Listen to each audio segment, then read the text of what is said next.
Midnight. Chapter 8.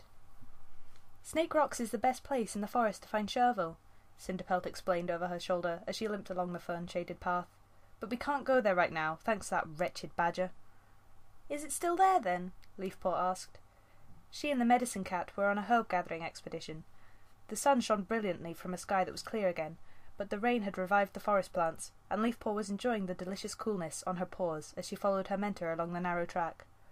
So the Dawn Patrol said, Cinderpelt replied. Keep your eyes open for She swerved into the ferns and up a sandy slope, where several clumps of the strongly scented herbs were growing. The flowers were gone, but Leafpaw recognised the large, spreading leaves as she drew closer and smelt the sweetish scent of chervil. Tell me what we use it for, Cinderpelt prompted, beginning to gnaw one of the stems at its base. Leafpaw narrowed her eyes and tried to remember. The juice of the leaves are for infected wounds, she mewed, and if you chew the root, it's good for bellyache. Well done, Cinderpelt purred. Now, you can dig up a few roots. Not too many, though, or there'll be no more in the seasons to come. She went on biting the stems, while Leafpaw obediently began to scrape at the ground to uncover the roots. The chervil scent was all around them, making her feel light-headed, but after a few moments she began to sense something else, something that reminded her of the acrid tang of the Thunderpath, though it was not quite the same. She glanced up and spotted a thin thread of smoke rising from a clump of dead bracken a little way down the slope. Cinderpelt, look, she mewed uneasily, pointing with her tail. The Medicine Cat looked around and froze, her neck fur bristling and blue eyes blazing. Great StarClan, no! She gasped. Awkwardly, because of her injured leg, she began scrambling down towards the burning bracken. Leafpaw leaped after her, and passed the Medicine Cat in a couple of bounds. As she drew closer to the clump of bracken, a searing light flashed, dazzling her eyes. Blinking, she made out something shining and clear sticking out of the ground, some spiky scrap of two-leg rubbish. The sun was falling straight onto it, and the bracken behind was slowly blackening and sending the wisp of smoke into the sky. Fire! Cinderpelt yelled, coming up behind her. Quick! Suddenly the bracken burst into flame. Leafpaw sprang back from the wave of heat. Turning to flee, she saw that Cinderpelt stood still, gazing into the scarlet and orange blaze that leaped hungrily at the brittle stalks. Was she frozen in panic? Leafpaw wondered. Sandstorm had told her about the terrible fire that had once swept through the ThunderClan camp.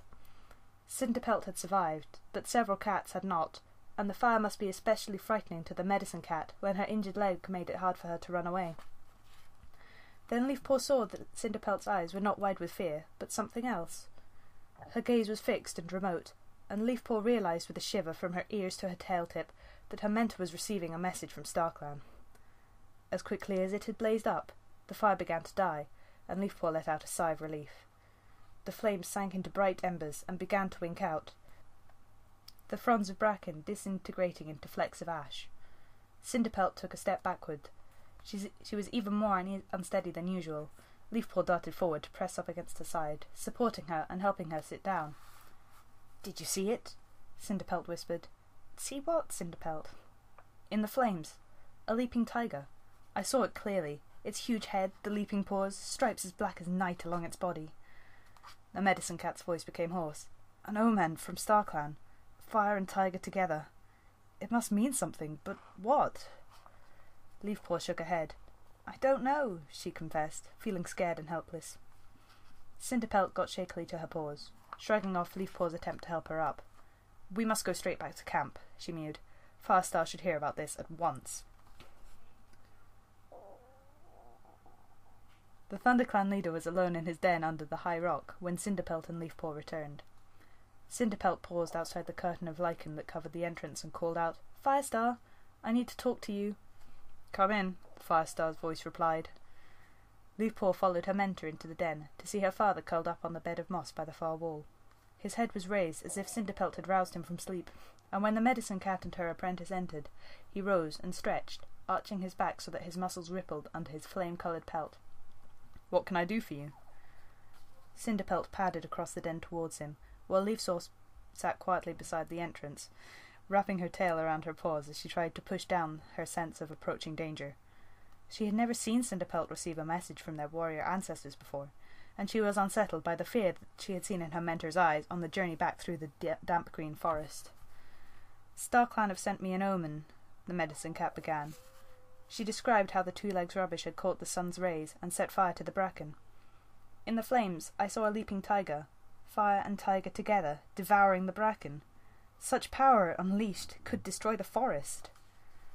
Firestar was crouched in front of her, with his paws tucked in, and his green gaze fixed on her face so intently that Leafpaw almost expected her mentor's grey fur to start smoking like the bracken burning under the hot sunlight. "What do you think it means?" "I've been trying to work it out," Cinderpelt meowed. "I'm not sure if I'm right, but in the old prophecy, fire will save the clan. Fire meant you, Firestar." The ThunderClan leader gave a start of surprise. "You think it refers to me now? Well, perhaps, but what about Tiger? Tigerstar is dead." Leafpaw felt uneasiness stir inside her as her father calmly named the fearsome cat who had shed so much blood in his quest for power.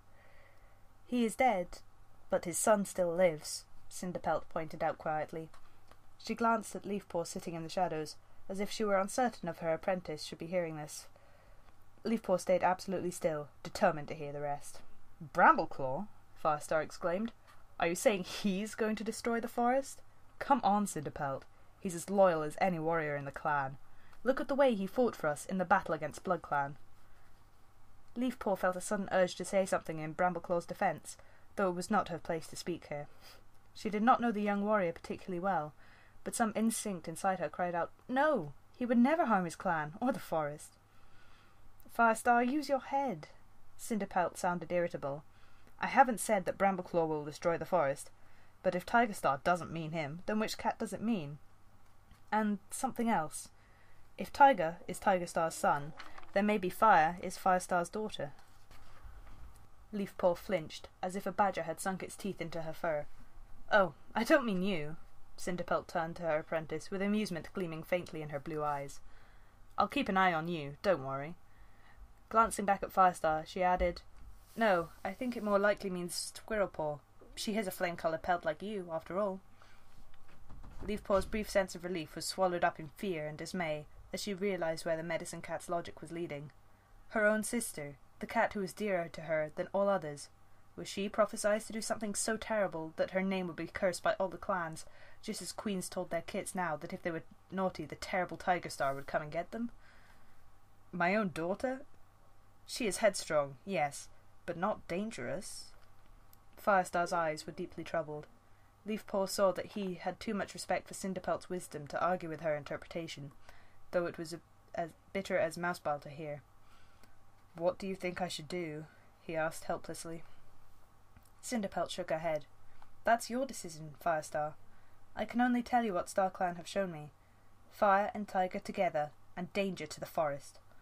But I'd advise you not to tell the clan yet. Not until I receive another sign. They'll only panic, and that will make things worse." Her head swiveled to fix an icy stare on Leafpaw. "Say nothing about this, on your loyalty to StarClan." "Not even to Squirrelpaw?" Leafpaw asked nervously. "Especially not to Squirrelpaw." "I must tell Greystripe," Firestar mewed.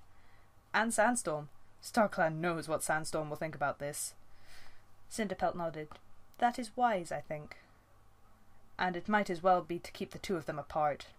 Firestar spoke half to himself. Leafpaw could see how he was torn between doing best for his clan and his deep feelings for his daughter and the warrior who had once been his apprentice. "She's an apprentice, he's a warrior. It shouldn't be too hard," Firestar went on. "We'll make sure they have enough to do and not in each other's company. Maybe StarClan will send another omen to tell us when the danger is past?"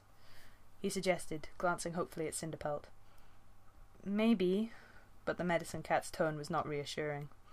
She rose and flicked her tail for Leafpaw to follow her. "If they do, you'll be the first to know." She dipped her head and backed out of the den.